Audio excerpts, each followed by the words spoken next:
Il y a déjà 6 semaines qu'à Impact Centre Chrétien, le Saint-Esprit nous a conduits à développer le thème de la conférence. Le thème s'intitule « Vivre une vie qui manifeste sa gloire ». Et il y a 6 semaines déjà, le Saint-Esprit nous a amenés à développer ce thème « Sur toi, sa gloire apparaît ». Dis avec moi, sa gloire apparaît. Il y a une différence, on a expliqué, entre la gloire qui se lève et la gloire qui apparaît. Tout comme il y a une différence entre le soleil qui se lève et le soleil qui apparaît. Le soleil se lève, c'est vers 6 heures. Le soleil apparaît, c'est vers 13 heures. Quand la gloire s'est levée, pour beaucoup de gens, elle s'est levée, mais elle n'a jamais apparu parce qu'elle a été bloquée. Et nous sommes dans la saison où la gloire qui avait été bloquée, désormais, va apparaître de manière visible. Et ça fait 6 semaines que j'ai commencé à en parler. Je le dis parce que ce que je veux dire ce soir, il doit être pris dans le contexte de ce qui a déjà été commencé depuis 6 semaines, où nous avons développé les thèmes « Dieu ordonne que tu te lèves et que tu brilles ». Ça, c'était le premier message. Le deuxième, c'était « Dieu ordonne encore que tu te lèves et que tu brilles ». Et il a signé davantage. Ensuite, nous avons développé le message « À quel moment manifestes-tu la gloire de Dieu ?» La gloire de Dieu, ce n'est pas une définition. La gloire de Dieu, c'est lorsque Dieu devient visible. Et Dieu ne se limite pas seulement à sa présence, mais la gloire de Dieu, c'est lorsque le caractère de Dieu devient visible à travers toi. Lorsque la présence de Dieu devient visible à travers toi. Lorsque la puissance de Dieu devient visible à travers toi et qu'elle t'accompagne. Lorsque l'éclat, les bonnes œuvres, lorsque dans le ministère, dans le couloir, dans le travail que Dieu a préparé pour toi, tu brilles tellement que tes bonnes œuvres, ton éclat oblige ta génération à regarder au ciel et à rendre gloire à Dieu pour ta destinée. La gloire de Dieu doit briller dans ton caractère par sa présence, par sa puissance, mais aussi dans ta destinée. On a dit que la gloire de Dieu est visible lorsque la volonté de Dieu, lorsque les paroles de Dieu, lorsque les bénédictions spirituelles que Dieu a prononcées sur toi et moi avant la fondation du monde ne sont plus seulement des bénédictions spirituelles, mais lorsque ces paroles sont faites chair, alors la gloire de Dieu est manifestée parce que c'est Dieu qui a prononcé cette parole que tu es en train de manifester. Et cette gloire sera visible parce que c'est la saison. Ensuite, on a parlé de la thématique, le réveil des adorateurs, 2 points, les transporteurs de la gloire de Dieu. On a expliqué que la gloire ne se manifestait pas à travers les nés de nouveau seulement, mais il fallait aller plus loin que les nés de nouveau et devenir un adorateur, un amoureux de Dieu. Quelqu'un dit Amen? Ensuite, on a expliqué le mystère des autels. Là, le Saint-Esprit nous a emmenés dans ce qui empêche la gloire de Dieu d'apparaître, d'être visible. C'est là que le Seigneur a commencé à nous parler du mystère des autels, leur importance, leurs caractéristiques. Et le dernier dimanche, c'était comprendre et en finir avec les réclamations des autels sataniques ou démoniaques. Parce que les autels sont les contrarieurs de la manifestation de la gloire de Dieu. Dieu a dit quelque chose, mais il y a des autels qui parlent contre la vie de plusieurs personnes et qui contrarient et qui bloquent, qui freinent la manifestation de sa gloire. Mais c'est la saison où sa gloire apparaîtra. Quelqu'un dit Amen? Alors, de manière évidente, il faut déjà signaler qu'aucun orateur, dans le peu de temps qui lui est imparti, n'aura la possibilité de tout développer, de développer cette thématique dans tous ses aspects. Donc chacun prendra forcément un volet précis, mais personne ne pourra tout développer. Voilà pourquoi je vous encourage à prendre le coffret qui est disponible, que j'ai déjà commencé à développer depuis 6 semaines. Sur toi, sa gloire apparaît.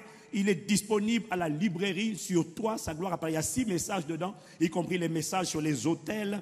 Et celui qui le prend, il aura en plus en bonus les magnifiques et puissants 21 jours de jeûne, prière et supplication qui seront offerts à celui qui prendra ces 2 séries de messages. Dis Amen. Wow. Quelqu'un dit encore Amen. Nous avons expliqué qu'il y a dans la vie de plusieurs personnes qui ne vivent pas dans le péché, il y a des choses qui bloquent la manifestation de la gloire de Dieu. C'est pour ça que nous avons parlé de ces autels sataniques. Plusieurs personnes voient la gloire de Dieu bloquée à cause des alliances, des pactes, à cause des engagements conclus, soit par eux-mêmes ou soit par leurs ancêtres, à l'époque où les ancêtres invoquaient les esprits. On a dit que tout esprit invoqué, qui n'est pas l'esprit de Dieu, te fait entrer dans l'occultisme. Est-ce que quelqu'un me suit? Et nous avons dit que c'est ça qui bloque la manifestation des desseins de Dieu dans la vie de plusieurs personnes. Je parle des gens qui ne vivent même pas dans le péché, mais qui voient que leur mariage bloque, leur destinée bloque. Il y a un pasteur, on peut être pasteur et être bloqué par des réclamations des autels sataniques qui ne remontent pas à toi, mais à tes ancêtres. Tu peux être né de nouveau, mais le sang n'est pas né de nouveau. Et le sang, là, a une histoire. Est-ce que quelqu'un me suit? Si tu me suis, dis, je te suis. Ah, mais pasteur, si quelqu'un est né de nouveau, il est une nouvelle création. Oui, c'est vrai. S'il est en Christ, il est une nouvelle création. Mais les démons ne sautent pas parce que tu as accepté Jésus. Les démons sautent quand tu les chasses. Donc, on peut avoir accepté Jésus, mais avoir des démons. Parce qu'il faut les chasser. Ils ne sautent pas automatiquement. Les maladies ne guérissent pas automatiquement parce que tu as accepté Jésus. Encore faut-il rejeter et croire dans la guérison divine. Un pasteur qui ne se rendait pas compte qu'il avait un hôtel de pauvreté qui parlait contre lui. Un jour, le Saint-Esprit a dû lui montrer que sa vie avait un problème. Le Saint-Esprit lui a dit, tu habites dans quelle maison? Il a dit 3 pièces, 2 chambres, 1 salon. Ok. Ton frère habite dans quelle maison? 3 pièces, 2 chambres, 1 salon. Ta grande sœur là, elle vient d'épouser un directeur. Il dit oui. Sa maison c'est quoi? 3 pièces, 2 chambres, 1 salon. Bon, comme au directeur on a donné la maison de fonction, alors elle a échappé à 2 chambres, 1 salon, elle est dans une maison plus grande. Bon, maintenant ton grand frère là, il vient d'être nommé directeur. Il a un terrain de 2000 mètres carrés, 2000 mètres carrés de terrain, et il vient de construire une maison sur son terrain. La maison qu'il vient de construire sur un terrain de 2000 mètres carrés, c'est quoi? C'est une petite maison, 2 chambres, 1 salon. Il lui a dit, tu vois, il y a une mentalité, il y a un hôtel de pauvreté, une limitation qui parle contre ta vie. Quand il a vu ça, il était choqué. Il dit, ah, moi qui prie en langue, mais ce n'est pas une question de prier en langue. Voilà pourquoi le Saint-Esprit emmène l'Église dans cette dimension où tout ce qui empêche la manifestation des paroles doit être réduit à néant.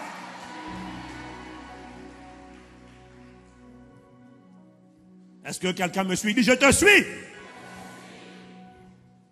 Le sang hérité de nos pères a toute une histoire. Il y a des choses qui bloquent, même quand tu ne vis pas dans le péché, qui bloquent. Mais toutes ces choses qui bloquaient et qui emprisonnaient, qui te prenaient en otage, seront détruites cette semaine au nom de Jésus. Une jeune fille de 20 ans, c'est dans un de nos campus que ça s'est produit.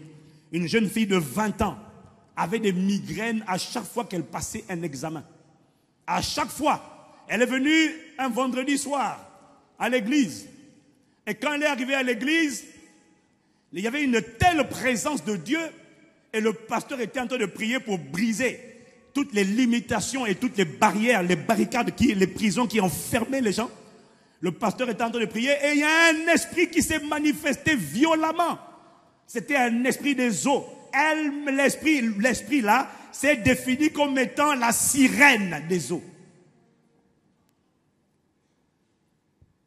Et l'esprit était tellement contrarié que l'esprit dit, je ne sors pas. Bon, le problème ce jour-là, c'est que la fille, là, elle venait d'arriver à l'église, elle n'avait même pas accepté Jésus, le démon se manifeste et le démon dit, je ne bouge plus, je suis contrarié, je reste là. Les 2 premiers intercesseurs qui étaient là ont prié, fatigué, jusqu'à fatiguer, l'esprit dit, je ne sors pas.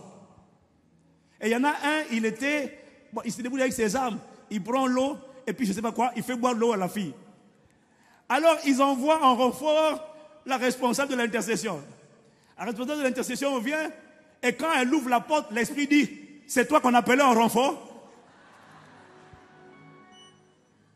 Et puis l'esprit dit, mais dis au gars qui priait là, je suis une sirène. Il pense qu'une sirène va se noyer dans l'eau.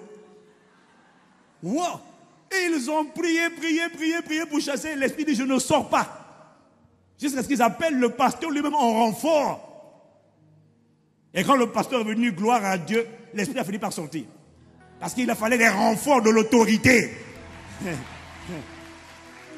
Mais il y a une chose édifiante que, quand même, l'esprit l'a dit. L'esprit dit, je ne sors pas. Parce que son grand-père nous les a tous donnés. J'ai pris leur intelligence à tous. Et cette fille avait un frère et le frère, il est fou. Et l'esprit dit, l'erreur qu'elle a commise, c'est de vouloir étudier à l'université. J'ai pris leur intelligence. Son père était chauffeur de taxi. Son père est chauffeur de taxi. Elle est la première à vouloir aller à l'université. Qui lui a dit qu'elle a le droit d'aller à l'université? Elle n'a pas le droit. Voilà pourquoi dès qu'elle veut aller à l'université, dès qu'elle veut étudier, les migraines. Il y a des choses contre quoi les gens combattent sans savoir contre quoi ils sont en train de combattre. Et ça n'a rien à voir avec ce qu'elle a fait. Il y a des choses dans le sang. Des alliances, des pactes qui ont été scellés. Mais Seigneur, merci. De ce que c'est la saison où tu libères totalement ton peuple de toutes les alliances, les pactes qui ont été scellés en nos noms et qui parlent contre nous. C'est la fin de tous les autels au nom de Jésus. Quelqu'un me dit Amen. Ce que la science constate comme une réalité génétique n'est que le miroir des réalités spirituelles. Il est temps pour l'Église, si nous devons rendre Dieu visible, de comprendre ce qui empêche la manifestation de la gloire de Dieu et de dealer avec, afin que les desseins de Dieu deviennent visibles à travers nos vies. Et c'est la saison, dis à quelqu'un, c'est la saison. Donc mon message d'aujourd'hui est un message qui s'inscrit dans la continuité de ce que j'ai commencé à expliquer depuis 6 semaines. Et je sais que beaucoup sont connectés sur Internet. Mon message d'aujourd'hui s'intitule « Réquisition divine ». Les bros qui crient avec moi « Réquisition divine ». Nous allons ouvrir rapidement nos Bibles à Marc chapitre 4. Nous allons beaucoup lire Marc chapitre 4. Nous allons lire verset 35. À partir du verset 35, on va arriver jusqu'au chapitre 5. On va lire l'histoire du démoniaque de Gadara que beaucoup d'entre nous connaissons déjà. Marc chapitre 4, verset 35. Ce même jour, sur le soir, Jésus leur dit, passons à l'autre bord. Après avoir renvoyé la foule, ils l'emmenèrent dans la barque où il se trouvait. Il y avait aussi d'autres barques avec lui et il s'éleva un grand tourbillon et les flots, est-ce qu'on peut aller plus vite s'il vous plaît à la régie? Et les flots se jetaient dans la barque au point qu'elle se remplissait déjà. Et lui, il dormait à la poupe sur le coussin. Ils le réveillaient et lui dirent, Maître, ne t'inquiètes-tu pas de ce que nous périssons? S'étant réveillé, il menaça le vent et il dit à la mer, silence, tais-toi. Et le vent cessa et il y eut un grand calme. Puis il leur dit, pourquoi avez-vous ainsi peur? Comment n'avez-vous point de foi? Ils furent saisis d'une grande frayeur et ils se dirent les uns aux autres, quel est donc celui-ci à qui obéissent même les vents et la mer? Maintenant, on enchaîne directement dans Marc chapitre 5, verset 1. Ils arrivèrent donc à l'autre bord de la mer dans le pays des Gadaréniens. Aussitôt que Jésus fut hors de la barque, il vint au-devant de lui un homme sortant des sépulcres et possédé d'un esprit impur. Cet homme, avait sa demeure dans les sépulcres et personne ne pouvait plus le lier, même avec une chaîne. Car souvent, il avait eu les fers aux pieds et avait été lié de chaînes, mais il avait rompu les chaînes et brisé les fers et personne n'avait la force de le dompter. Il était sans cesse, nuit et jour, dans les sépulcres et sur les montagnes, criant et se meurtrissant avec des pierres. Ayant vu Jésus de loin, il accourut, se prosterna devant lui et s'écria d'une voix forte, « Qu'y a-t-il entre moi et toi, Jésus, fils du Dieu très haut? Je t'en conjure au nom de Dieu, ne me tourmente pas. » Car Jésus lui disait, « Sors de cet homme, esprit impur. » Et il lui demanda, « Quel est ton nom? » « Légion est mon nom, lui répondit-il, car nous sommes plusieurs. » Verset 10. Et il le priait instamment de ne pas les envoyer hors du pays. Et il y avait là vers la montagne La version, le texte parallèle de Matthieu dit qu'il y avait loin de là. Dis avec moi, loin de là. Ok, tu vas comprendre. Il y avait là, vers la montagne, un grand troupeau de pourceaux qui paissaient. Et les démons le prièrent, disant, envoie-nous dans ces pourceaux afin que nous entrions en eux. Il le leur permit. Waouh! Il le leur permit. La première fois que Jésus cède à la demande des démons. Et les esprits impurs sortirent, entrèrent dans les pourceaux, et le troupeau se précipita des pentes escarpées dans la mer. Il y en avait environ 2000, et ils se noyèrent dans la mer. Ce qui les faisait perdre, s'enfuir et répandre la nouvelle dans la ville et dans les campagnes. Les gens allèrent voir ce qui était arrivé. Ils vinrent auprès de Jésus et ils virent le démoniaque, celui qui avait la légion, assis, vêtu et dans son bon sens. Dis avec moi, dans son bon sens. Et ils furent saisis de frayeur. Ceux qui avaient vu ce qui s'était passé leur racontèrent ce qui était arrivé aux démoniaques et aux pourceaux. Alors ils se mirent à supplier Jésus de quitter leur territoire. Comme il montait dans la barque, celui qui avait été démoniaque lui demanda la permission de rester avec lui. Jésus ne le lui permit pas, mais il lui dit, va dans ta maison. Donc il avait une maison. Va vers les tiens. Donc il avait des proches, il avait les siens. Et raconte-leur ce que le Seigneur t'a fait et comment il a eu pitié de toi. Et il s'en alla et se mit à publier dans la Décapole tout ce que Jésus avait fait pour lui, et tous furent dans l'étonnement.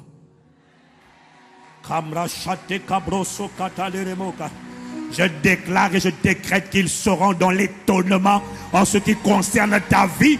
Ils seront dans l'étonnement. Et ils pensaient que tu étais enchaîné pour la vie. Et ils seront dans l'étonnement. Le Seigneur m'a envoyé libérer ce soir une parole faite de déclaration prophétique. Il m'a dit, tu parleras et celui qui recevra la parole, il lui sera fait selon cette parole. Viens, explique et proclame. Il s'en alla et se mit à publier dans la Décapole. La Décapole, c'était une région composée de 10 villes. 10 villes. Quelqu'un dit gloire à Dieu. Dis avec moi, réquisition divine. Il y a beaucoup de choses que ce texte va nous expliquer. Je vais pas. C'est un texte à partir duquel on peut faire sortir plusieurs messages. Mais moi, je vais aller dans une direction bien précise qui concerne la réquisition divine. On pourrait dire beaucoup de choses. Mais la première chose qu'on va dire, c'est que le fait déjà que Jésus fasse un aller-retour express de l'autre rivière, de l'autre rive de la Galilée vers ce lieu appelé Gadara, prouve qu'il était venu uniquement pour cette mission éclair. Jésus a quitté la Galilée, il est venu à Gadara. Le fait que dès qu'il ait fait le travail, il soit reparti, prouve qu'il était venu pour ça, pour lui, pour le libérer. Je viens te dire que Jésus est venu ce soir pour libérer un prisonnier qui était attaché, et plusieurs sont attachés et n'ont même pas idée de ce qui les attache. Mais ce qui t'attache sera détaché, brisé, au nom de Jésus. Quelqu'un me dit encore amen? Ma Bible dit, Dieu fait toutes choses pour un but. Le fait que Jésus vienne libérer cet homme prouve que Jésus avait un agenda. Dieu avait un agenda pour cet homme. Il m'a dit de te dire, de la même manière, Dieu a un agenda pour toi. Tu n'es pas là par hasard. Jésus est venu libérer cet homme qui était prisonnier. Jésus est venu libérer une personne ici. Donc il a décidé d'en faire un véhicule de transport de la gloire de Dieu. Un modèle d'exposition de la gloire de Dieu sur la terre. À travers ta vie et ma vie, on verra à quoi Dieu ressemble à travers ton caractère. Ah, dis seulement amen. Vous remarquerez que malgré le comportement froid, méchant, tyrannique, la Bible dit dans la version, le même texte dans le livre de Matthieu, cet homme effrayait tout le secteur. Personne n'osait passer par là parce que c'était un homme furieux, méchant, tyran. Mais Jésus n'a pas été refroidi par son mauvais caractère. Jésus n'a pas été refroidi par sa mauvaise vie. Parce qu'en vérité, Jésus savait que cet homme était contrôlé par une légion de démons. Une légion, c'était 6000 démons. Et dans une légion, il y avait 60 centurions. c'est-à-dire 60 chefs de sang. Donc ça veut dire dans un seul homme là. Il n'y avait pas un démon, il y en avait plusieurs. Il y avait 60 centurions, donc 60 commandants de 100 autres petits démons. Tout ça dans un être humain. Si Jésus a réussi à libérer cet homme, ne doute pas un seul instant de ce que tu ne peux pas te libérer.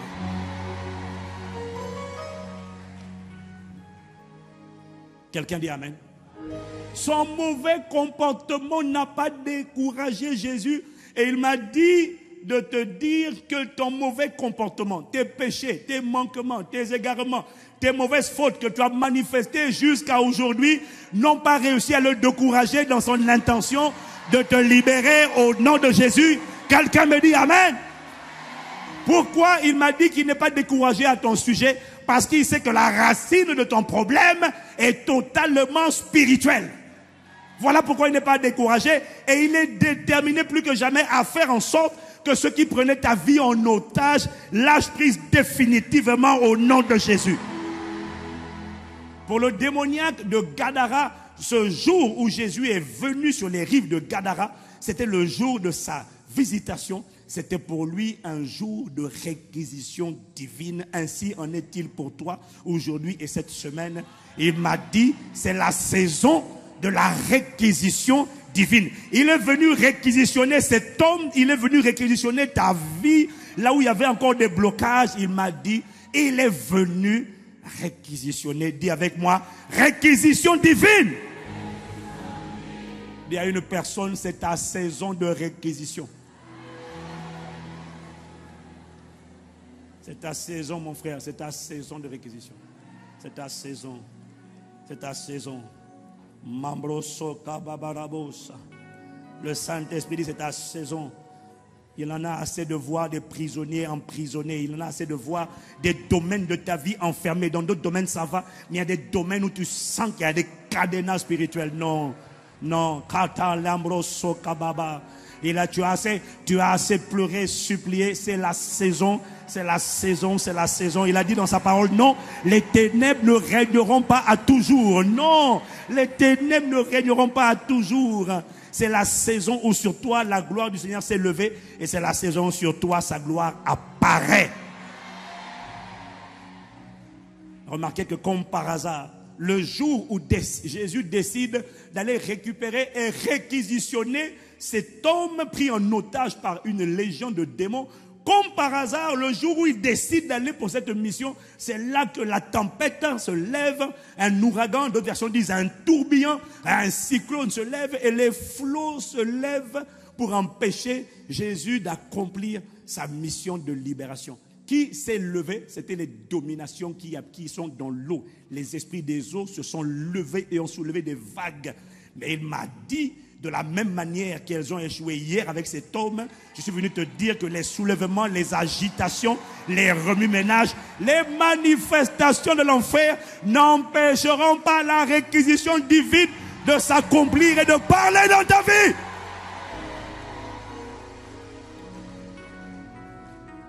Dis avec moi, il échouera au nom de Jésus. Il ne te promet pas qu'il n'y aura pas de secousse. Il ne te promet pas qu'il n'y aura pas de manifestation.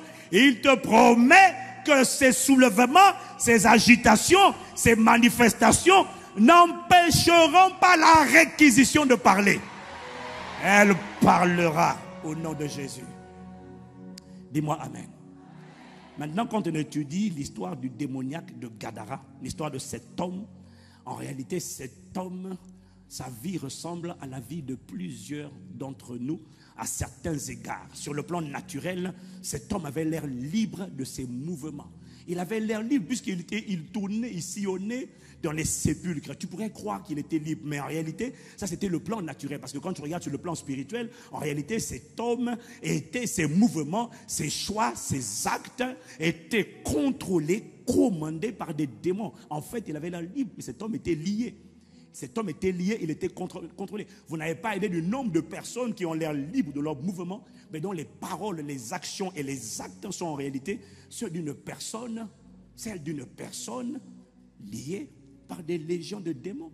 Il y a des gens qui pensent que leur agissement est normal, Mais ils ne savent pas que leur agissement, leur comportement qu'ils ont est le résultat d'une influence démoniaque qui est en train de les tirer, de les contrôler. Et ils pensent, non, je suis comme ça, c'est normal. Non, si tu n'es pas comme ça, c'est pas normal. C'est une influence. Cette influence sera brisée cette semaine. Au nom de Jésus. Quelqu'un dit Amen. En fait, en regardant cet homme, en regardant sa furie, sa colère, sa méchanceté, sa tyrannie, en regardant cet homme, on peut juste constater une chose, que cet homme était un véhicule de transport de 6000 démons. Cet homme, dans ses œuvres, dans son caractère, dans sa manière de parler, cet homme rendait visible pas un démon, mais 6000 démons. Autrement dit, cet homme avait une vie qui glorifiait, qui rendait visible le diable. Mais ça, c'était avant. Est-ce que quelqu'un me suit? Alors j'ai noté au moins 4 caractéristiques concernant la vie de cet homme. Et je voudrais nous interpeller afin que toi et moi, nous puissions examiner ce soir notre propre vie et nous assurer qu'il n'y a pas dans ta vie et dans ma vie des signaux qui ressemblent à cet homme de Gadara. La première caractéristique, il y en a plusieurs, mais j'en prends 4 seulement. La première chose qui résume cet homme, qui est décrit dans l'évangile de Marc, la Bible dit qu'il vivait seul, isolé dans les sépulcres, loin de sa famille, loin de sa maison. Et avec moi, il était seul. Ça veut dire qu'il se tenait à l'écart volontairement. Il n'aimait pas vivre en famille. Il n'aimait pas vivre avec les autres. Il avait un côté indépendant.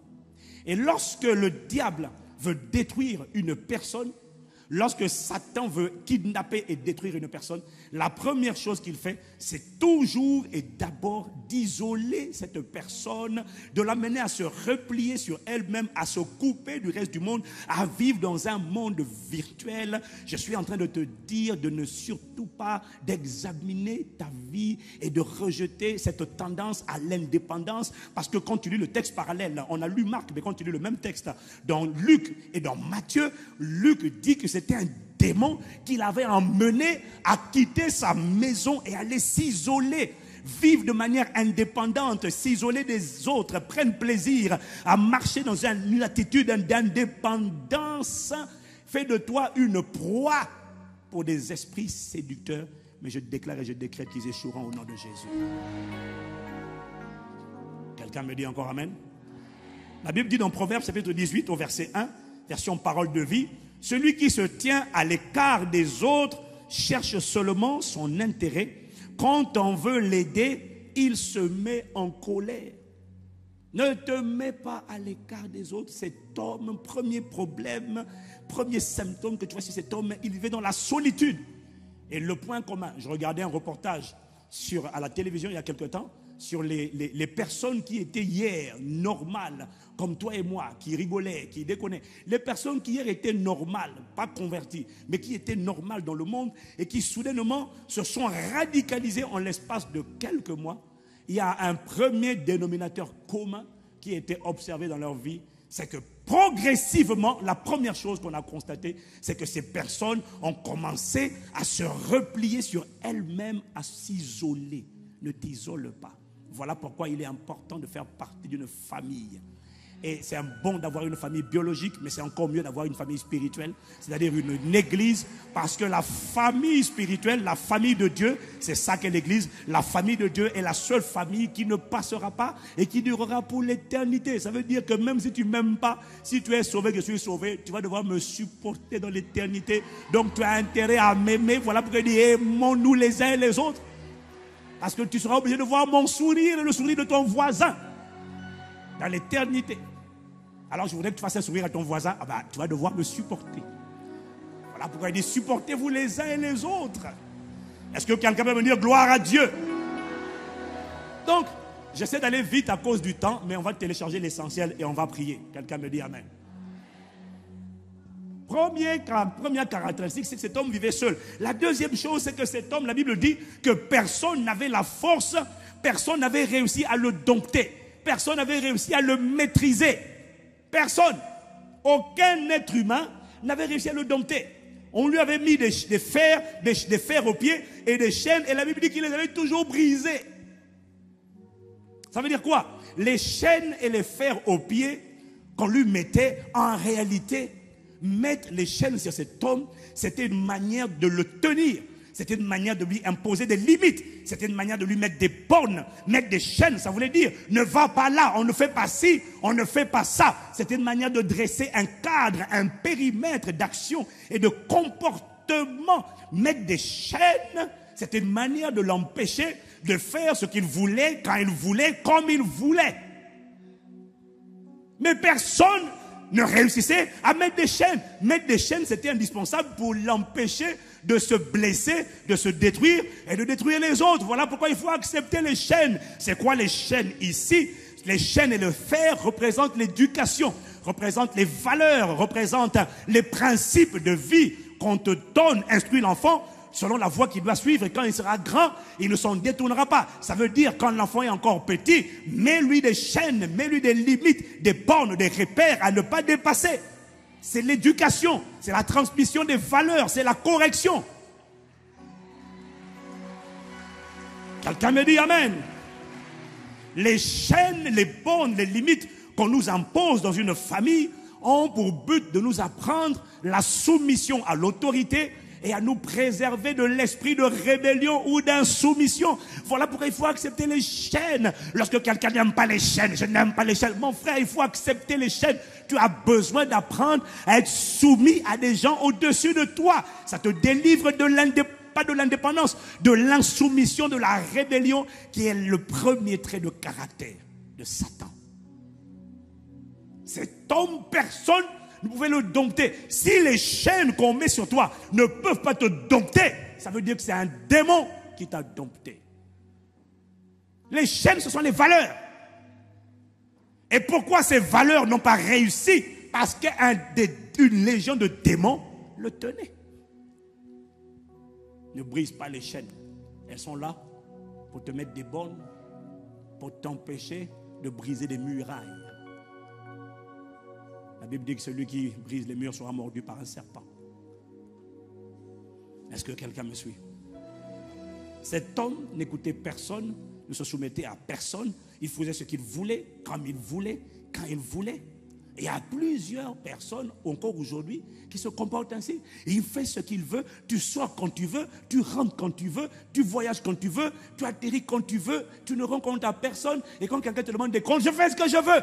Est-ce que tu te rends compte que Luc dit que ce n'était pas naturel, cet homme était entraîné? Ce n'est pas naturel, c'est l'œuvre d'un esprit qui est en train d'influencer ce genre de comportement. C'est l'esprit de rébellion. Que Dieu t'accorde la soumission. La soumission te protège.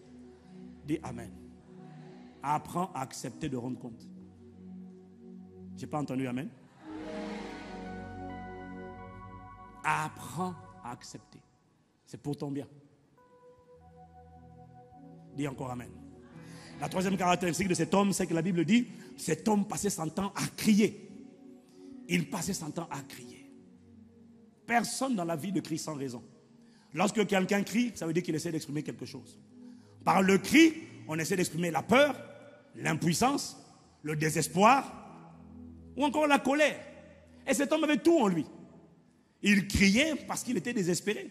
C'est désespérant d'être emprisonné, pris en otage par une légion. Cet homme n'avait pas disparu. Cet homme existait toujours, son esprit était toujours dans son corps, mais il n'arrivait pas à émerger. Quand il essaie de sortir, de parler, de dire excusez-moi, est-ce que je peux respirer? 6000 démons l'étouffent, tais-toi. Il était toujours dans le corps. C'est pour ça qu'on parle de possession. Il était dans le corps, mais impossible de faire ce qu'il veut avec son corps, avec sa bouche, parce que tout en lui était contrôlé. Son langage était contrôlé. Mouvement contrôlé. Mais il était là. Il n'a pas disparu. Alors il criait. Qu'est-ce qu'il pouvait faire de mieux? Crier. Crier de désespoir. Il criait parce qu'il était en colère. En colère d'être oppressé, d'être harcelé, d'être tourmenté. Il criait parce qu'il se sentait impuissant. Quand quelqu'un se sent impuissant, il crie. Il criait parce qu'il était terrorisé. Parce qu'il passait son temps dans les sépulcres. Il devait sûrement voir des scènes. Il devait avoir des visions. Et quand tu vois 6000 démons et quand tu vois les apparences que les démons peuvent avoir, il y en a qui ont des apparences, un côté animal, un côté chimpanzé, un côté tigre, un côté léopard, tout ça là en même temps. Tu vois une créature comme ça. Ah! Il passait son temps à crier. Et certaines personnes crient beaucoup aujourd'hui. Tous les cris ne font pas du bruit, ne sont pas bruyants. Il y a des cris qui sont intérieurs, il y a des cris qui sont extérieurs. Il y a des cris qui sont intérieurs, des cris de dépression. Les gens qui sont dépressifs ou qui sont découragés, qui sont accablés, abattus, ne parlent pas beaucoup, mais ils sont en train de crier, de sombrer à l'intérieur. C'est le cas des gens qui font des tentatives de suicide. Il y en a qui crient à haute voix, qui crient à l'extérieur, à travers l'agressivité, l'irritabilité, la colère. Ça prouve que tu es en train de crier.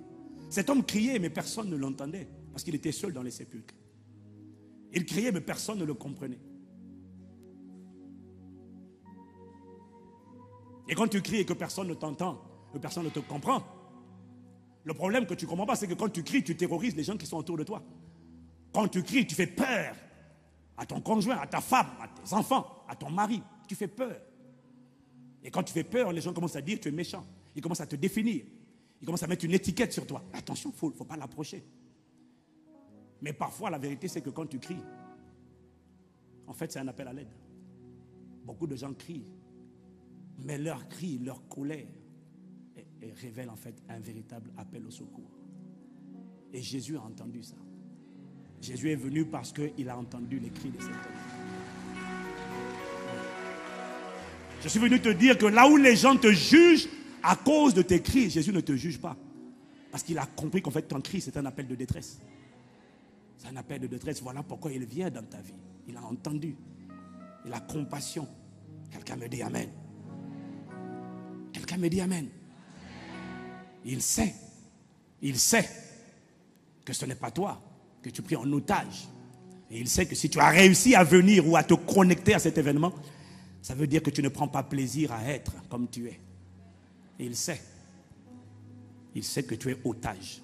Il a décidé de te réquisitionner. Quelqu'un dit Amen. Quatrième caractéristique, j'essaie d'aller vite. Cet homme, la Bible dit, se meurtrissait. Ça veut dire qu'il se mutilait. Il se blessait. Il se déchirait. Il se faisait du mal. Il se meurtrissait. Il y a plusieurs manières aujourd'hui encore de s'autodétruire. Il y a plusieurs manières de se meurtrir. Ce n'est pas que physique. Il se mutilait, c'est vrai. Avec des pierres, c'est vrai. Mais aujourd'hui, combien de gens se mutilent? Ce n'est pas avec des pierres forcément.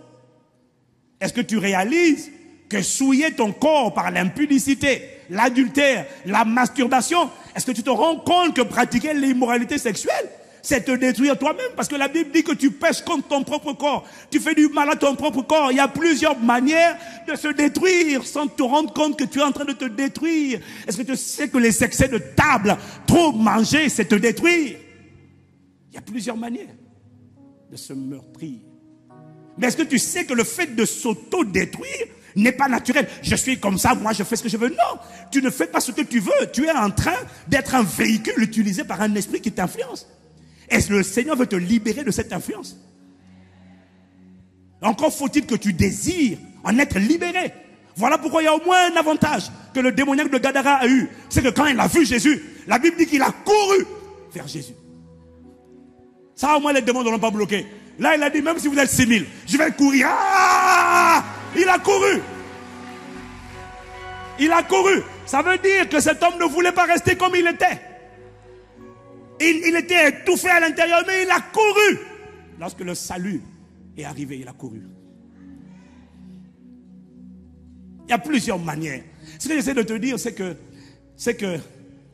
ce qui caractérise cette personne de Gadara caractérise la vie de plusieurs personnes. Tu cries, irritable, dépressif, tu te détruis et tu penses que c'est spontané, que c'est naturel. Non, mais j'aime bien ça. Non, c'est pas toi qui aimes bien ça. C'est un esprit dont tu es en train de manifester les œuvres qui aiment ça. C'est pas toi. Toi, tu es à l'intérieur, pris en otage. Toi, tu as été créé à l'image de Dieu selon sa ressemblance. Toi, tu es censé ressembler à Jésus. refléter le caractère de la sainteté, de l'amour, de la douceur. Si c'est l'impudicité, ce n'est pas toi. C'est une influence qui est en train de te tirer. Cette influence s'arrête dans cette saison au nom de Jésus. Il y a plusieurs manières de se meurtrir. Est-ce que tu sais que mépriser son propre conjoint, mépriser son mari, mépriser sa femme, la Bible dit, vous êtes une seule chair. C'est te mépriser toi-même. Détruire ta femme, c'est détruire toi-même. Détruire ton mari, c'est te détruire toi-même. Tu es en train de te meurtrir. Quand tu meurtris l'autre, tu te meurtris. Meurtrir tes enfants, les injurier, les rabaisser, mais c'est te meurtrir toi-même. Ils sont sortis de toi. Ils sont de toi. Ne pas en prendre soin, c'est te faire mal à toi-même. Gaspiller, dilapider, dépenser ce que tu as passé toute une vie à accumuler. Biens, richesse, argent, héritage. Tu as travaillé, tu as transpiré à la sueur de ton front. Et un jour, tout ce que tu as gagné, tout ce dans quoi tu as investi et qui a rapporté, tu te retrouves en train de le donner à des petites filles, à des gamines qui te suivent uniquement pour ton argent. Enfin, gamine ou pas gamine, la femme étrangère, l'homme étranger. Tu dis qu'il n'est ni ta femme ni ton mari. Tu prends les ressources que tu as mis pour le foyer, tu vas dilapider dans les jeux, tu vas dilapider dans les relations impudiques, mais tu es en train de te détruire tout seul. Il y a plusieurs manières de se meurtrir. Est-ce que quelqu'un me suit?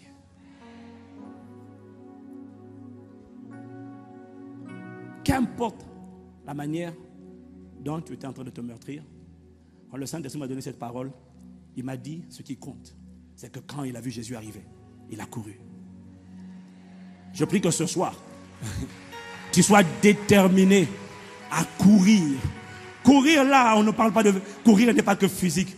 Courir, c'est le cœur qui décide le cœur qui décide. Le cœur qui a décidé, qui a résolu. On a vu déjà Daniel résolu. Lorsque tu as résolu, tu es en train de courir. Et quand tu as couru, parce que tu as résolu, la grâce de Dieu va se manifester dans ta vie. Quelqu'un me dit Amen. Mais la question est, bien aimé, la question est, qu'est-ce qui est véritablement arrivé à cet homme? Cet homme-là, il n'est pas né méchant. Il n'est pas né tyran. Il n'est pas né impudique. Il n'est pas né idolâtre. Il n'est pas né solitaire. Et la Bible dit qu'il avait une famille. Jésus lui a dit, va vers les tiens. Va dans ta maison. Va vers les tiens. Il avait certainement des enfants. Il avait certainement une femme. Cet homme n'est pas né comme ça. Et quand on voit le texte parallèle dans Luc, chapitre 8 au verset 17, verset 27, Luc nous donne un détail. Luc, lui, c'était un homme de la ville. Dis avec moi, un homme de la ville. Ah oui, c'était un homme de la ville. C'était pas un homme du village. C'était un homme de la ville. Parce que la nuance est importante. Parce que quand cet homme a été libéré, les bergers qui faisaient paître le troupeau sont allés dans la ville et dans les villages, dans la campagne. Mais cet homme ne venait pas de la campagne. Il n'y a aucun problème avec la campagne. Mais à l'époque, et on voit ça encore aujourd'hui dans plusieurs pays en Afrique et ailleurs, il y a une distinction entre les villageois et les gens de la ville. Oh, est-ce que quelqu'un me suit? Quand on parle d'un homme de la ville, le grec dit polis, P-O-L-I-S. Ça veut dire qu'on parle, tu sais, dans certaines cultures là, là d'où on vient, quand on dit que quelqu'un a grandi, il y a une différence même entre les gens qui ont grandi en ville et les gens qui ont grandi au village. Là, ce n'est pas le mot village, c'est la ville. Généralement, quand quelqu'un a grandi en ville, on considère que c'est quelqu'un qui est bien éduqué, qui n'est sûrement pas analphabète, qui est allé à l'école, qui est instruit, qui est poli, qui a une éducation et qui certainement est diplômé. Est-ce que quelqu'un me suit? C'était un homme de la ville. Il était érudit. Il était intellectuel.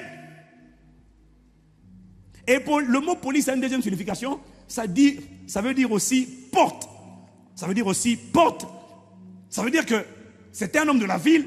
Ça peut aussi être traduit par c'était un homme qui siégeait aux portes. Donc c'était un responsable. Donc c'était une autorité.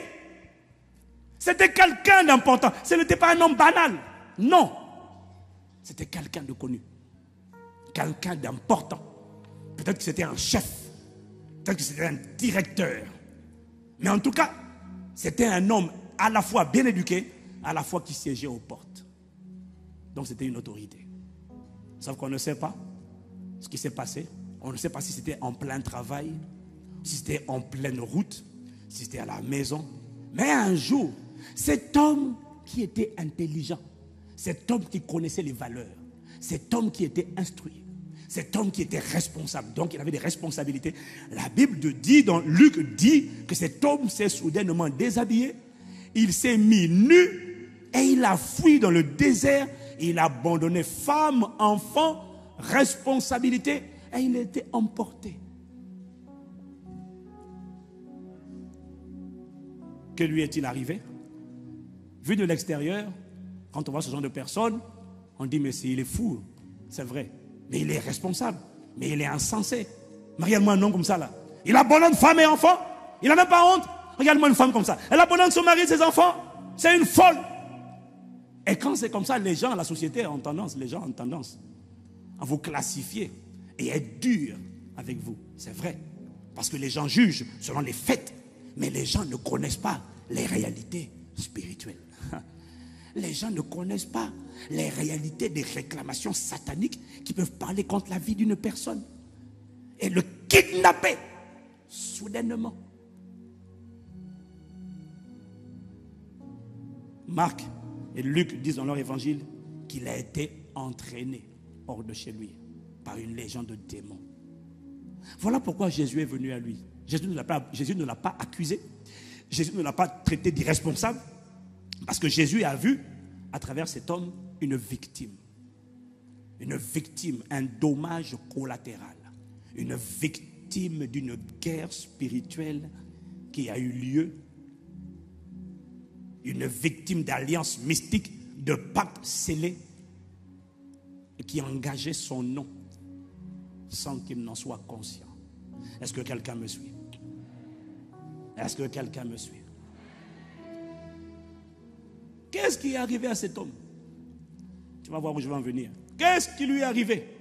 Vous êtes d'accord avec moi pour dire qu'un homme intelligent, instruit, ne quitte pas soudainement sa femme, ses enfants, son travail, se met nu pour partir comme ça?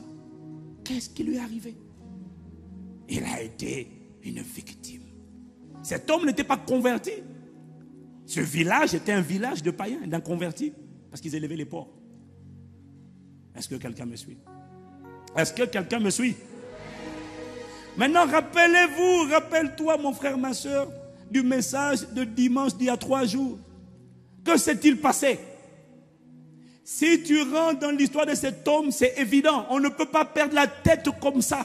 Si cet homme a perdu la tête, c'est que cet homme a été une victime. D'un quoi? D'un autel qui a été dressé dans sa famille par quelqu'un. Quelqu'un a dressé un autel dans sa famille ou dans son travail. Quelqu'un a dressé un autel, mais une chose est certaine, c'est que cet homme venait d'une famille d'idolâtres.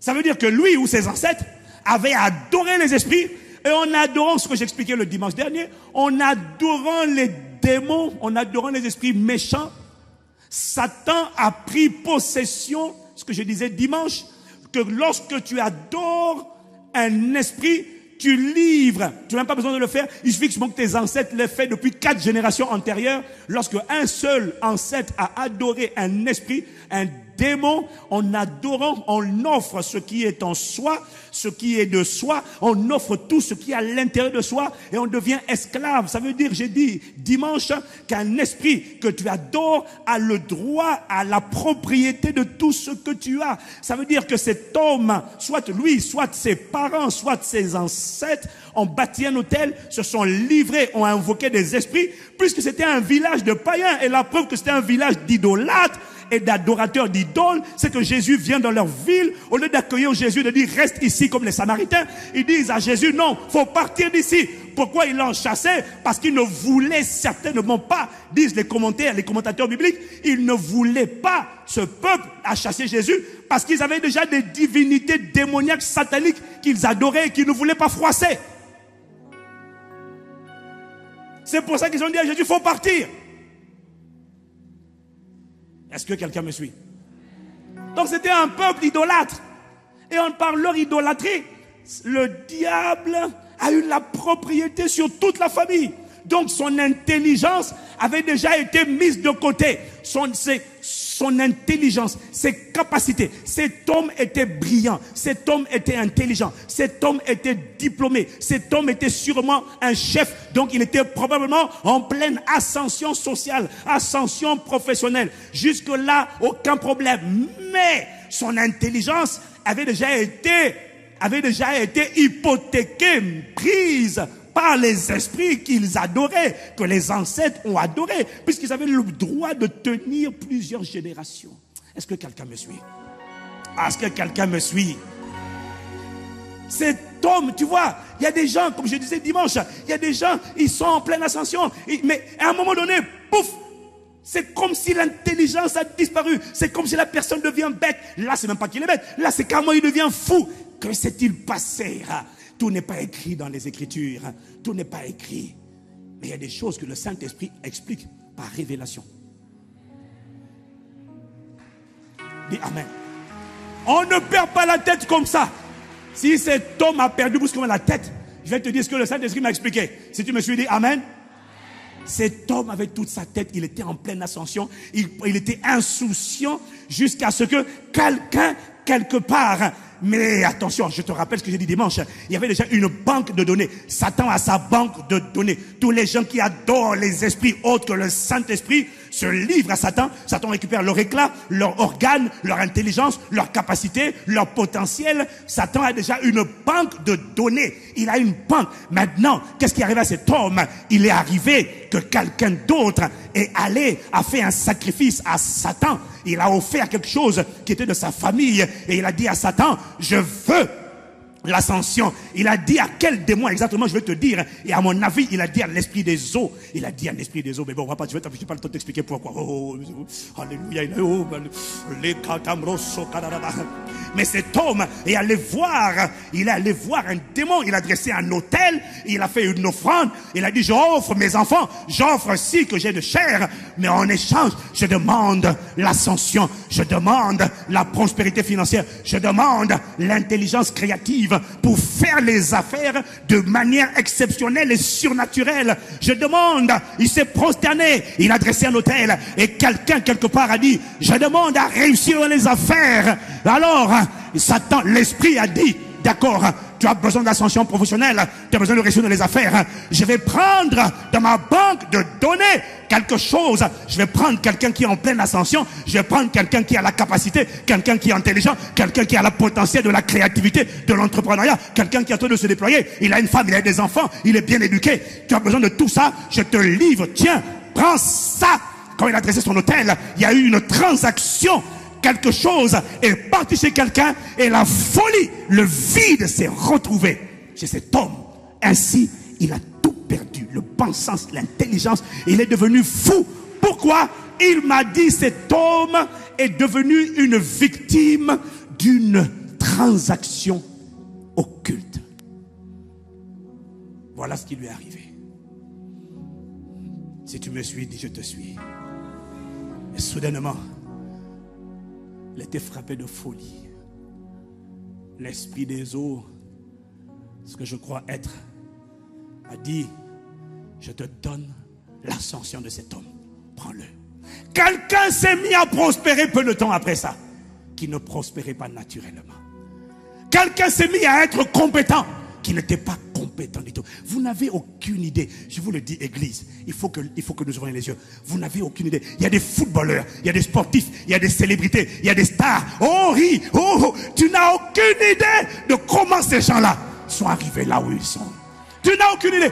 Voilà pourquoi, s'il n'est pas en Christ, s'il ne glorifie pas Dieu, ne dis pas, oh, il est fort. Je t'expliquerai demain que beaucoup, et comment ils font, n'utilisent pas des capacités qui viennent d'eux-mêmes. Beaucoup sont allés acheter les capacités volées chez d'autres personnes. Ah.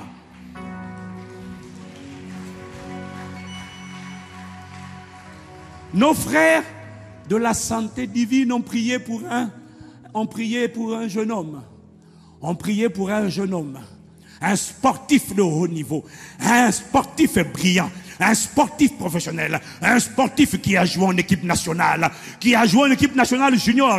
Un sportif qui était très bon. Et il n'était pas converti. Donc il n'était pas protégé par Dieu. Il était brillant. Il jouait dans des bons clubs. Et puis un jour, dans un des clubs, dans le club où il était, un autre sportif est venu. C'était un sportif inconnu qui ne faisait que des CDD de 6 mois.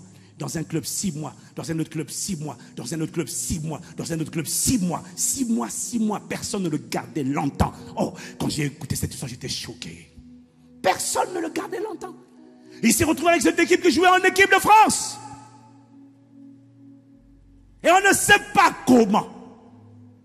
Je ne dirai pas ce qu'il a fait. Mais un jour, il a fait quelque chose. L'autre collègue, sportif lui aussi, a fait la même chose. Et on ne sait pas. Mais quand on a prié pour sa délivrance, il y a un esprit qui a parlé, qui a dit des choses. Et c'est là qu'ils ont compris. Et le frère t'a dit qu'à un moment donné, il s'est blessé. Il s'est blessé et il sent quelque chose dans la jambe. Ça fait plusieurs années. Depuis qu'il s'est blessé, l'autre qui ne faisait que des CDD de 6 mois, soudainement a commencé à bien jouer. A bien joué. Il a quitté ce club-là. Il était vendu. Il est arrivé dans un autre club. Il a bien joué. Il passe à la télévision. Et de là, il est parti dans un autre grand club européen. Et il joue super bien jusqu'à aujourd'hui. Mais et l'autre, dès qu'il essaie de jouer, à chaque fois, il sent des choses dans la jambe. Ça ne tient pas, ça ne tient pas, ça ne tient pas. Comment expliques-tu que ça, comme par hasard, c'est quand sa jambe s'est démolie que l'autre a commencé à exploser? Comment expliques-tu ça? Une transaction spirituelle, occulte.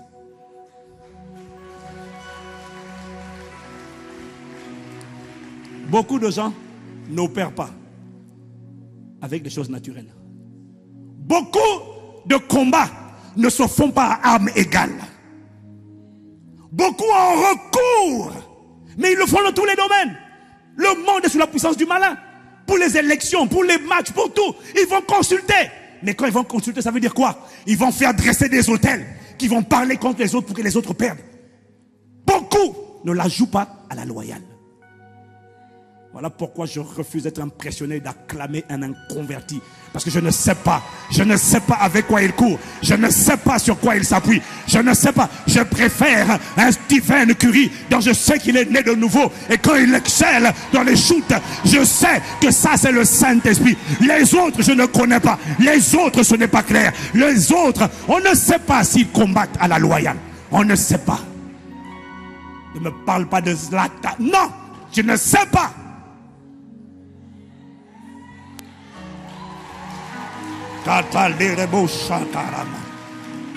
Dis à ton voisin, tu ne sais pas. Alors cesse d'admirer des gens dont tu ne sais pas la source de la capacité. Oh, quelqu'un me dit un bon amen là-dessus. Dis encore à quelqu'un, tu ne sais pas. Maintenant, c'est à partir de là que l'histoire de cet homme devient bizarre et intrigante. Je ne comprends pas. Jésus arrive, il dit aux esprits, sors. Et l'esprit, pour la première fois dans ma Bible, je vois, Jésus n'a jamais fait ça partout dans le Nouveau Testament. Pour la première fois, les démons disent, s'il te plaît, ne nous chasse pas du pays. Est-ce que tu nous permets d'aller dans ces troupeaux? Mais Matthieu dit, Matthieu 8, au verset 30, qu'il y avait loin de là, c'était loin, un grand troupeau de pourceaux. Je ne comprends pas pourquoi Jésus, normalement, quand il chasse les démons, il les envoie dans les abîmes, il les envoie dans les lézarines. Jamais dans la Bible, dans tout le Nouveau Testament, Jésus n'a autorisé, n'a exaucé une prière des démons. Jamais. Jamais Jésus a dit, jamais Jésus même a négocié, jamais. Sortez. Soit il dit, sors, ils savent où ils vont, soit il dit, allez dans les lézarines, c'est tout. Il ne négocie pas. Oh, si tu me suis dit amen. Mais Jésus envoie toujours les démons dans les lézarines. Pourquoi cette fois-ci Jésus le leur permet? Pourquoi Jésus leur permet d'aller dans les pourceaux qui ne sont pas à côté, qui sont loin? Et pourquoi les démons insistent pour aller dans ces troupeaux-là en particulier? Dans une région, il y a sûrement plusieurs éleveurs de troupeaux. Pourquoi ils demandent d'aller dans ce troupeau-là? Il n'est même pas à côté. Le troupeau n'est pas à vue d'eux. Le troupeau est là-bas. Mais ne nous chasse pas. Envoie-nous là-bas, là-bas. Mais pourquoi là-bas? Pourquoi Jésus accepte? Pourquoi pas d'autres troupeaux?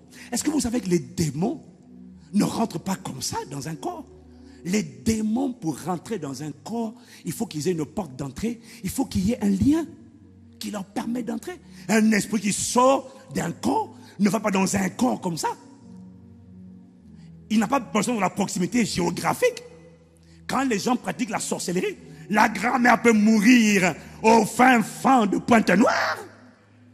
Mais l'esprit de sorcellerie peut aller aux États-Unis. Parce qu'ils font un lien. Oh, si tu me suis dit amen. Il faut un lien. L'esprit ne quitte pas et puis comme ça rentrer dans le premier venu. Non, il faut qu'il y ait un lien. Il faut qu'il y ait une autorisation. Pourquoi les démons disent ne nous envoie pas hors du pays? Envoie-nous là-bas. Pourquoi eux? Comme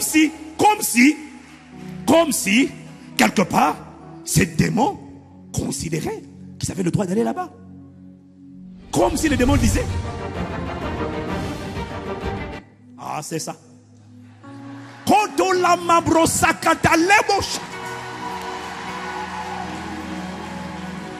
C'est là où ça devient intéressant que les interférences sont brisées. Si tu me suis, dis je te suis, j'ai bientôt fini. Ah, dis je te suis. Pourquoi il demande d'aller dans son troupeau? Comme s'il y a un lien entre les démons et le propriétaire du troupeau.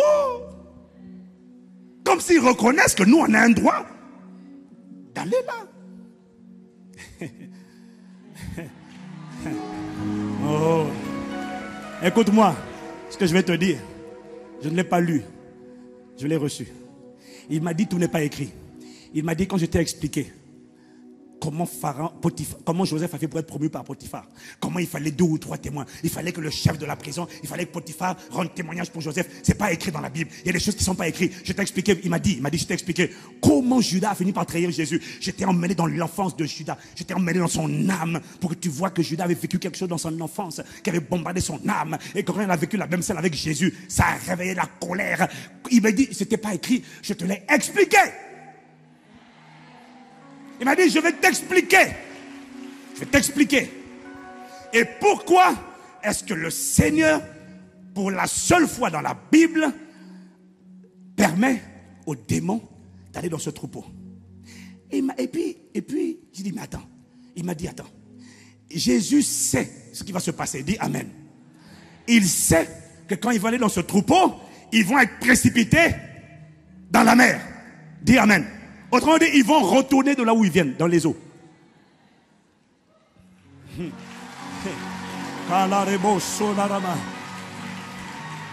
Jésus sait que les démons vont retourner, ils vont se jeter dans la mer. Jésus sait que 2000%, déjà hier, mais imagine-toi, déjà aujourd'hui c'est énorme. Quelqu'un qui a 2000%, il est riche. Oui ou non? Non, j'ai pas entendu. Maintenant, imagine-toi à l'époque, quelqu'un qui a 2000%, mais c'était un très riche propriétaire. 2000% de bétail, mais il est riche. Jésus sait que c'est une véritable fortune pour le propriétaire de ce troupeau. Jésus le sait. Il le sait. Et il sait que s'il permet ça, il sait qu'un très riche propriétaire dans la région va devenir pauvre instantanément en moins d'une journée. Il le sait. Jésus sait que ça va. J'ai dit, mais Seigneur, comment le Dieu de justice peut-il permettre que quelqu'un qui gagne son argent à la sueur de son front perde tout en une journée, à moins que cette richesse n'ait pas été acquise à la sueur de son front? À moins que ce ne soit pas sa transpiration, à moins que ce ne soit pas le fruit de ses efforts. Oh, katelebobosha, mande katalebo sokataya, yembrosa kataya. À moins que cette richesse de cet homme propriétaire soit le résultat d'un éclat, d'une ascension que cet homme avait volé à quelqu'un qui était en pleine ascension, à quelqu'un qui était en plein Déploiement. Est-ce que quelqu'un me suit? Dis, je te suis. Tu me diras, pasteur Ivan, c'est une simple hypothèse. Oui, c'est une simple hypothèse. Mais il n'empêche que c'est la seule fois où Jésus dit, allez-y. Jésus dit, allez-y. Comme si, non seulement, il vient libérer un prisonnier, réquisitionner un prisonnier, mais en même temps, il vient juger toutes les richesses illégales, la fortune démoniaque acquise illégalement à travers un commerce satanique. Oh, Sokata Mabresa, Yendereba Koto Lobobosha, Ila Mabrosa. Voilà ce que le Saint-Esprit, ce que je te dis, c'est ce qu'il m'a expliqué. Il m'a dit, ce soir, je viens non seulement pour réquisitionner des gens qui étaient prisonniers, mais je t'annonce, et la Bible dit dans Marc 5 verset 15, la Bible dit que quand les gens sont venus des villes, de la ville et des villages, de la campagne, ils sont venus, ils ont trouvé le démoniaque assis, vêtu et dans son bon sens. Ça veut dire que l'intelligence, le bon sens qui avait quitté a été restauré. Je viens t'annoncer que ce qui avait été volé dans ta vie avant ta nouvelle naissance, l'intelligence, la beauté, la splendeur, l'éclat, le mariage, la destinée, la richesse, la productivité, la créativité, ce qui avait été volé ce soir est restitué dans ta vie. Les brosso kataye de rebos, mandele babroso te la babos, ikatale de babos, yeleba, yelara babroso kate, imambra katale rebos, imambroso kata. Voilà ce que m'a dit le Saint-Esprit. Il m'a dit de proclamer. Et ce n'est pas moi, c'est lui qui veille sur sa parole pour l'exécuter. C'est lui qui veille sur sa parole pour l'exécuter. Nous allons prier. Nous allons prier. Lembroso katalarabo. Yemambroso ketelerebo. Yemambraselere. Leraba.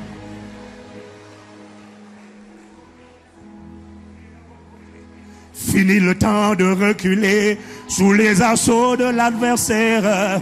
Le temps de fuir et de trembler. Nous ne chantons pas, nous prions. Fini, fini, fini, fini. Fini, fini, fini.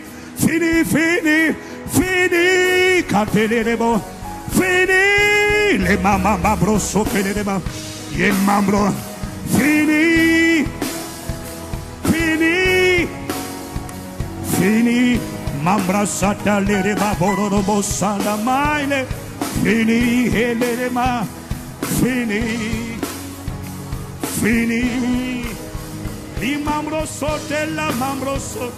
Fini, fini, les kata mambroso, les mambro côté les babos. Et là-bas, tu vas élever la voix et tu vas déclarer, décréter. Et il y a une onction de récupération de ce qui avait été volé. Tu vas élever la voix. Qu'est-ce que tu récupères?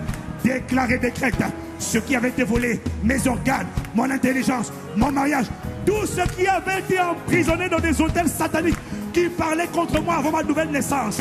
On avait profité de mon ignorance, on avait profité des liens de sang pour voler en moi ma productivité, mon éclat. Élève la voix et il me dit, parle, prophétise, déclare que tu récupères, déclare que tu récupères.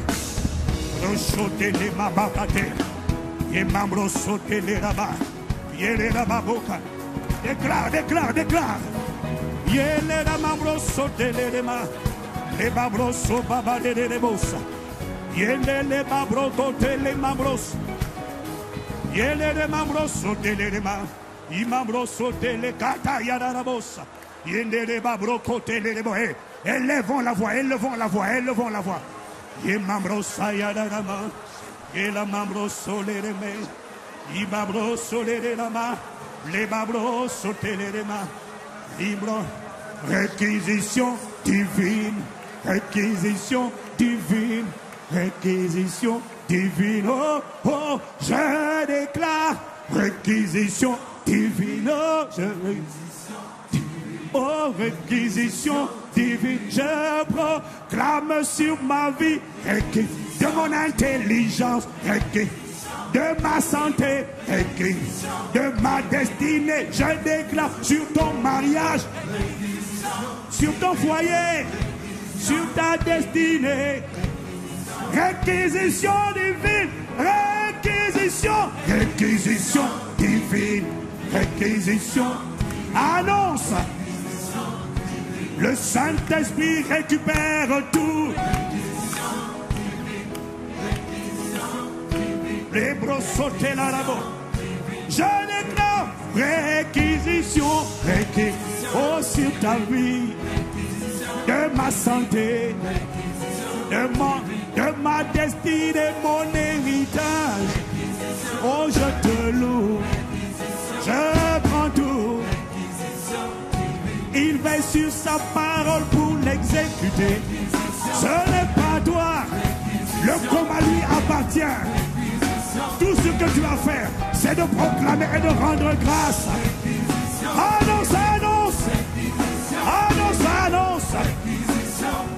De ton ministère, ta destinée, dans ta liberté, dans ta délivrance, la libération. J'annonce sur ma vie, sur l'église, réquisition du Saint-Esprit. Ton église ne grandissait pas, ton ministère ne poussait pas, ton ministère ne brillait pas. C'est le moment de réquisitionner. Et la babo sota baba de rebos. Yeah, yeah. La santé. Les bros sota baba babos. De ton mariage. Réquisition.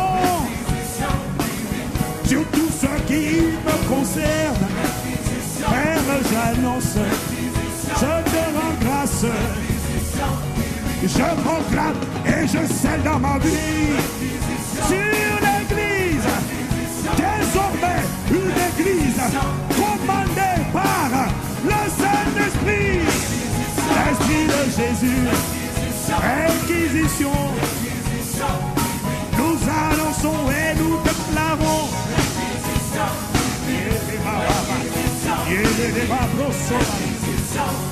Réquisition divine.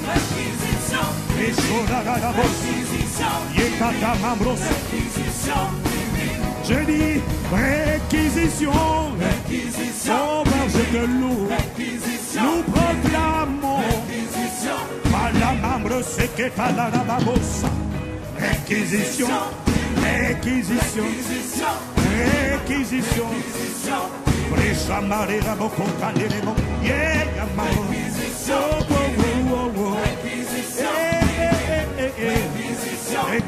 Acclame le Seigneur pour la réquisition. Ce n'est pas toi qui le fais. Rends grâce seulement. Rends grâce seulement. Rends grâce seulement. S'il a envoyé cette parole, c'est qu'il veille cette parole pour l'exécuter. La parole que tu as prononcée s'accomplira. Réquisition. Ce n'est pas toi qui le fera. C'est le Saint-Esprit. Réquisition. Une puissance sort et par ici à l'intérieur de ta vie. Au nom de Jésus, on ne pourra plus te garder prisonnier. Dans ton mariage, dans ton éclat. Les rabababa, les pâtés, les rébos.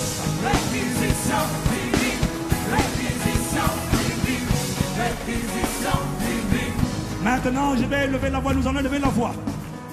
Tout agent, tout esprit, toute personne, voilà ce qu'il m'a dit de dire.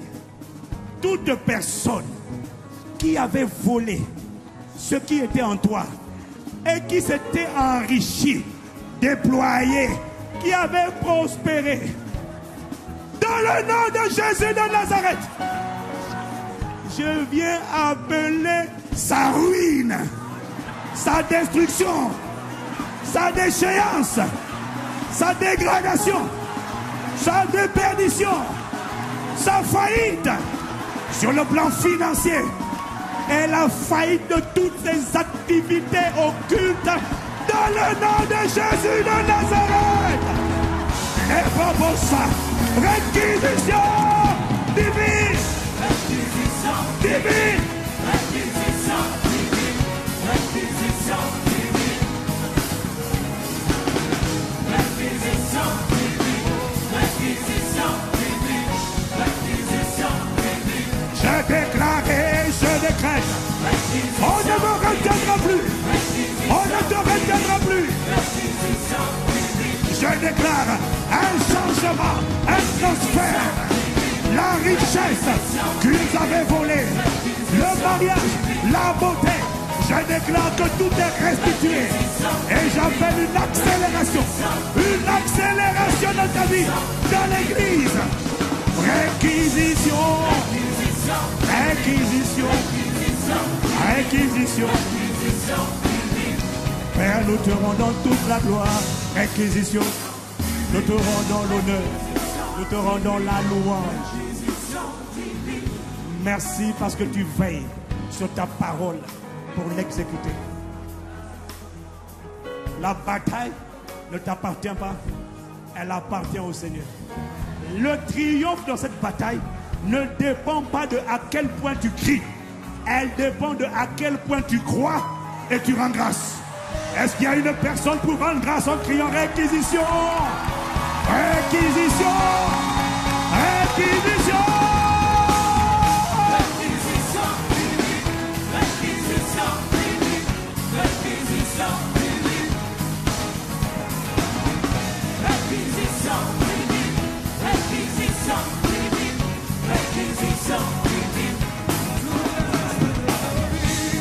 Réquisition!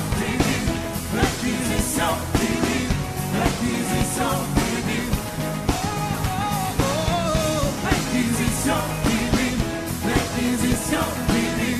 Réquisition!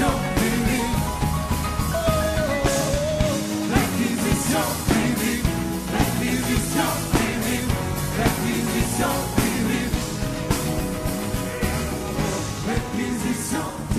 Une minute. À cause du temps, j'ai rendu le micro. Mais j'avoue que j'ai rendu le micro à cause du temps. Mais j'avoue qu'il est pertinent de faire un appel pour une personne qui veut revenir à Jésus. Qui accepte d'être réquisitionné. Mais ce n'est pas pour tout le monde.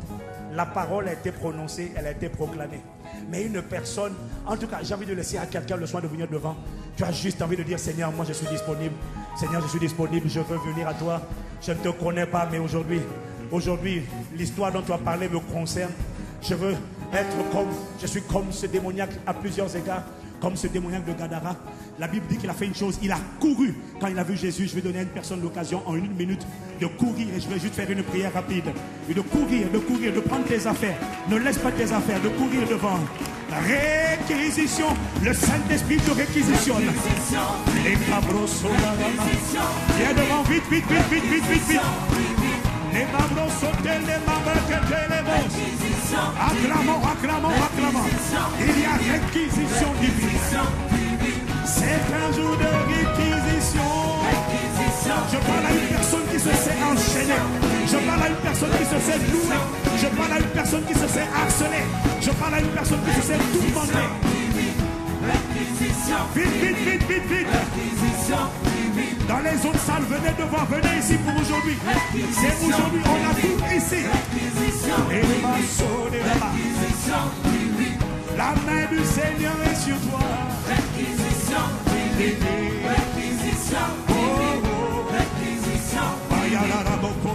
Intelligence restituée. Sagesse restituée. Migraine disparue. Folie réprimandée. Infirmité.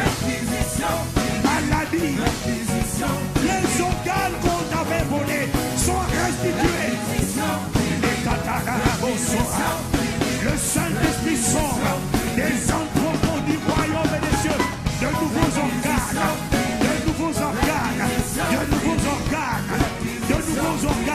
Dans le nom de Jésus-Christ. Divine.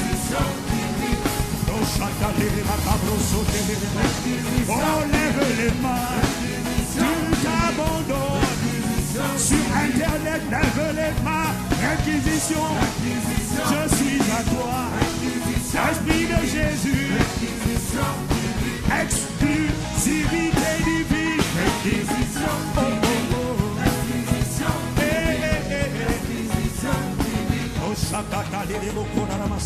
rapidement, nous allons étendre la main vers eux. Toute l'église va étendre la main.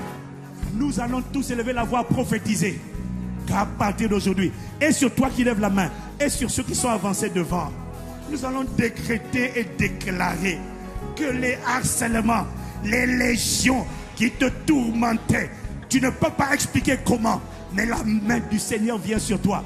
Tu ne peux pas expliquer comment, mais tout ce qui te tourmentait, soudainement, est arraché de ta vie. Arraché, jeté dehors. Jeté dehors. Les esprits de sorcellerie, les esprits de folie, les esprits d'infirmité, les esprits d'échec, les esprits de blocage, les puissances des ténèbres de célibat, esprit des eaux qui voulaient forcer l'énuque alors que l'énuque doit dépendre de la volonté de Dieu. À partir d'aujourd'hui, on te cherchera. On ne te trouvera plus dans la vie de ce peuple. Parce que la main du Seigneur vient se mouvoir sur son peuple comme un aspirateur. L'Esprit du Seigneur se meut sur ta vie. Il se meut sur ce peuple et il le libère. Et ce que le Seigneur, le Père, n'a pas planté est déraciné. Tout esprit méchant qui oppressait ta vie est tiré par le col. Jetez dehors au nom de Jésus. Père, que ta main se pose. Vous allez répéter avec moi, Seigneur Jésus. Vous tous qui êtes là, répétez avec moi, Seigneur Jésus. Aujourd'hui, je te demande pardon pour mes péchés, pour ma misère. Aujourd'hui, je viens à toi. Je cours à toi pour que tu me réquisitionnes afin que ma vie révèle ta gloire. À toi seul, je veux appartenir. Merci de ce que tu me libères de tout ce qui me harcelait, de tout ce qui me tourmentait.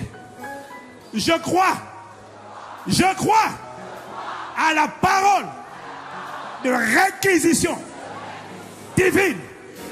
Quiconque se mettait devant moi pour empêcher le Saint-Esprit de me réquisitionner, j'envoie le feu, j'envoie le feu, j'envoie le feu, j'envoie le feu.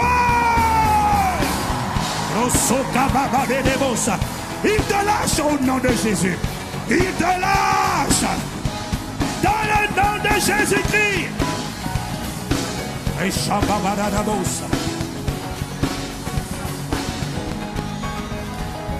Dis avec moi au nom de Jésus.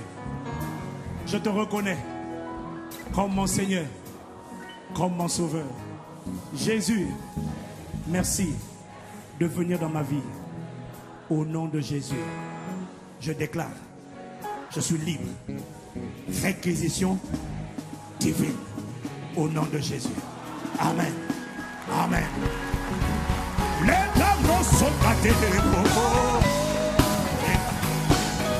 Réquisition